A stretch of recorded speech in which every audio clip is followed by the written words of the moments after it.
कहो राजा जनक, ये नगर के गली कूचे महल अटारी किस लिए सवारे हैं? ये देश देश के राजा आज मिथिलापुरी किस लिए पधारे हैं? थोड़ा घी सिमरन, थोड़ा घी कर ये आजा भैया भैया भैया भैया भैया भैया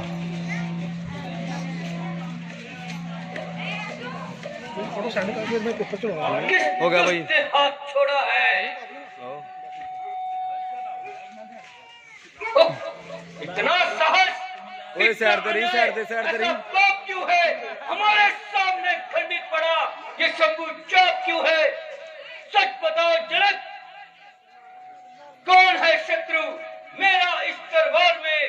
वरना वरना अब ये राज्य छोड़ूंगा नहीं संसार में। बुरा होगा तेरे हक में, नतीजा इस खामोशी का मिटा डालेगा तुम सबको भी तरीका ये पर्दापोशी का। बताओ राजा जनक, किसने ये सोया नाम जगाया है? किला रह जाएगा दिलों में वरना बेहोशी और बेदोशी का। खामोश बालक, इस समय हम किसी की बात नहीं सुनना चाहते। गुरु के अपमान का बदला लेने के लिए हाथ बार बार पर्चे की तरफ बढ़ते हैं। तैयार हो जा, शत्रु के खून से अपनी प्यास बुझाने को तैयार हो जा। सफेद मातम बिछा दे, बदल दे शादियाने को, जलाकर खाक कर दे जनक के आशियाने को।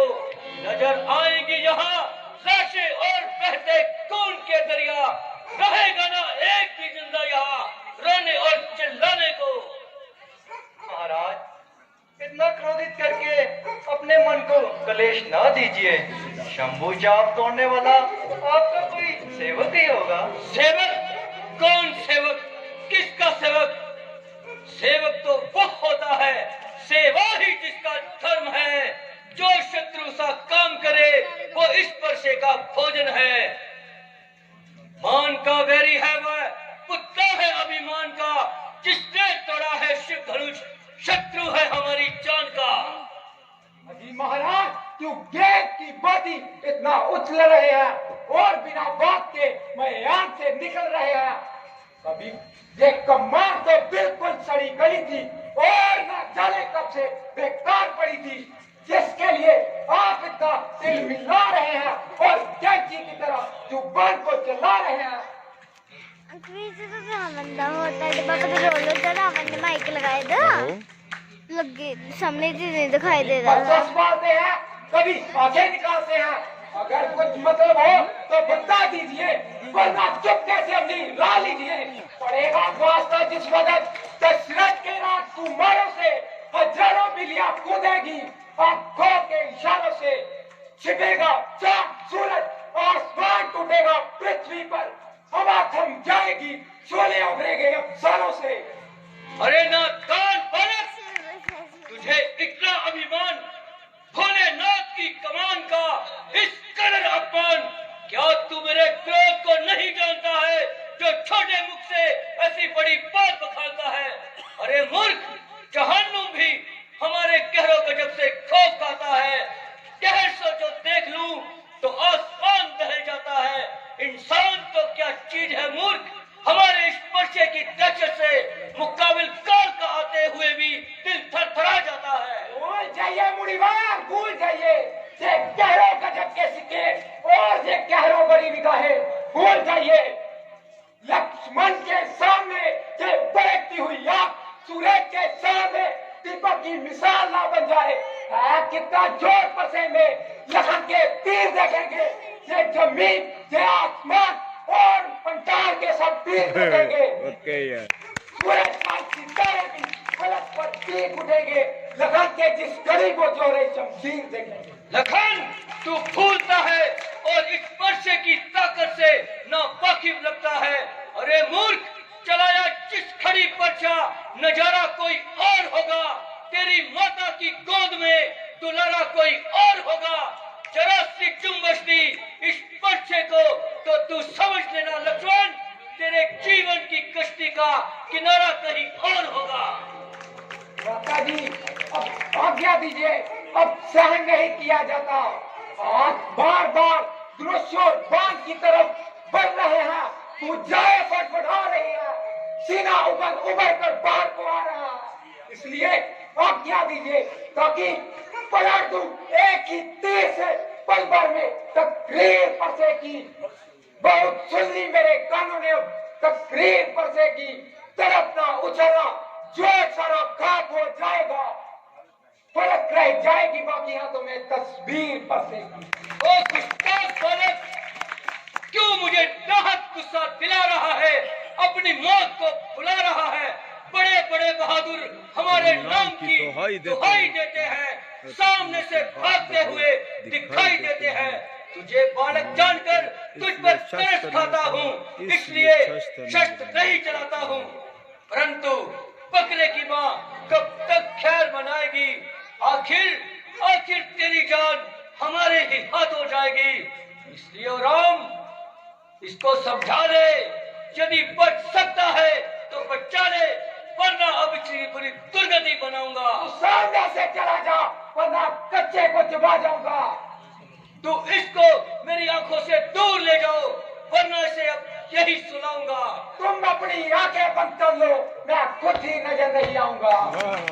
तू मुझे मत दिखाई दे, बल्कि तेरी भलाई इसी में है कि अब तेरी आवाज भी मुझे सुनाई ना दे। इसका उपाय तो बिल्कुल आसान है, कानों में उंगलियां डाल लो, तुम्हारे लिए चारों ओर ही सुनसान है। गुस्ताख बालक, इतना अन्याय, ऐसी कटुता, ऐसे कटु वचन कहते तुम्हें लज्जा नहीं आई? अब संभल और सीधा यम के द्वार चल। जितना मैं सीधा चला उतना तू टेढ़ा हो गया, जिस कदर नरमी बरती दुगना ये बखेड़ा हो गया। अब नहीं छोड़ूंगा इसको जीता इस संसार में। क्रोध की एक धार आई है, अब और इसकी धार में।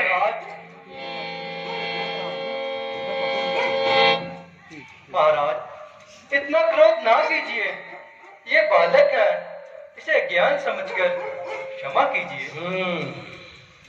तुझे भी धनुष तोड़कर बड़ा अभिमान हो गया है। सच बता, तू कब से बलवान हो गया है? महाराज, मैं तो कर चुका हूँ कि हमें बालक समझकर क्षमा कीजिए। हाँ, यदि हमारे जोग कोई सेवा हो तो आज्ञा कीजिए। नेम महाराज, ये आपने अच्छी नीति अपनाई है। अपराध तो इनका और भली बुरी हमें भी कह डाली। नीम कड़वा है, इसे कोई पशु खाता नहीं। जो समुद्र का है खारी, काम में आता नहीं। आग में है तेज, पास कोई जाता नहीं। चंद्रमा ध्वज का हो तो ग्रहण में आता नहीं।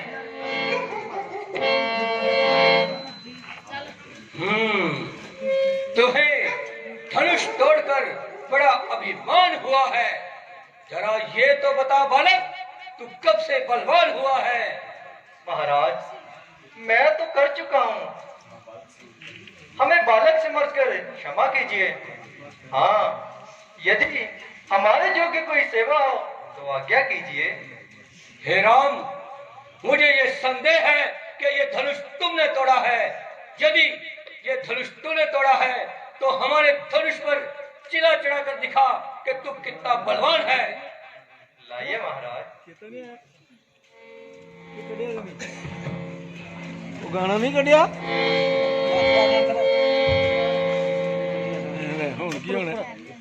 धन्य हो, धन्य हो हे रघुनंदन, आप धन्य हो।